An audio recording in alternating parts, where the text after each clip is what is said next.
പ്രധാനമന്ത്രി നരേന്ദ്രമോദിയും Chinese president Xi ജിൻപിങ്ങുമായി കൂടിക്കാഴ്ചയ്ക്ക് അവസരമൊരുങ്ങുന്നു. ഒക്ടോബറിൽ റഷ്യയിലെ കസാൻസിൽ നടക്കുന്ന ബ്രിക്സ് ഉച്ചകോടിക്കിടെ ഇരു നേതാക്കളും തമ്മിൽ ചർച്ച നടക്കാനാണ് സാധ്യത.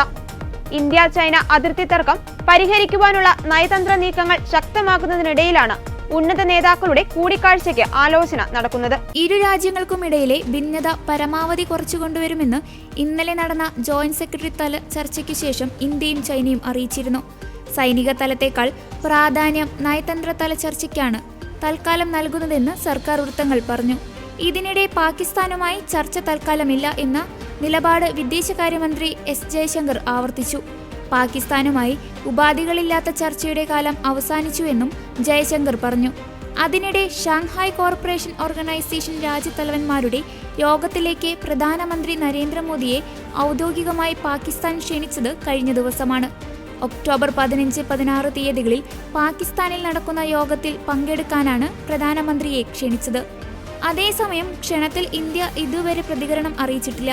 കഴിഞ്ഞ വർഷം ഇന്ത്യയിൽ നടന്ന ഷാങ്ഹായ് യോഗത്തിൽ പാകിസ്ഥാനെ ഇന്ത്യ ക്ഷണിക്കുകയും പാക് പ്രധാനമന്ത്രി ഷഹബാസ് ഷെരീഫ് വീഡിയോ ലിങ്ക് വഴി യോഗത്തിൽ പങ്കെടുക്കുകയും ചെയ്തിരുന്നു. അതേസമയം ഇരു രാജ്യങ്ങളും തമ്മിലുള്ള ബന്ധം വഷളായിരിക്കുന്ന സാഹചര്യത്തിൽ പ്രധാനമന്ത്രി നേരിട്ട് പാകിസ്ഥാനിലെ യോഗത്തിൽ പങ്കെടുക്കില്ലെന്നാണ് സൂചന.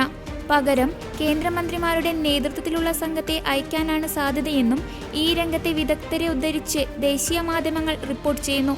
ജൂലൈയിൽ കസാഖ്സ്ഥാനിൽ നടന്ന SCO വാർഷിക ഉച്ചകോടിയിലും പ്രധാനമന്ത്രി പങ്കെടുത്തിരുന്നില്ല. പകരം വിദേശകാര്യമന്ത്രി എസ് ജയശങ്കറിന്റെ നേതൃത്വത്തിലുള്ള സംഘമാണ് അസ്താന ഉച്ചകോടിയിൽ ഇന്ത്യയെ പ്രതിനിധാനം ചെയ്ത്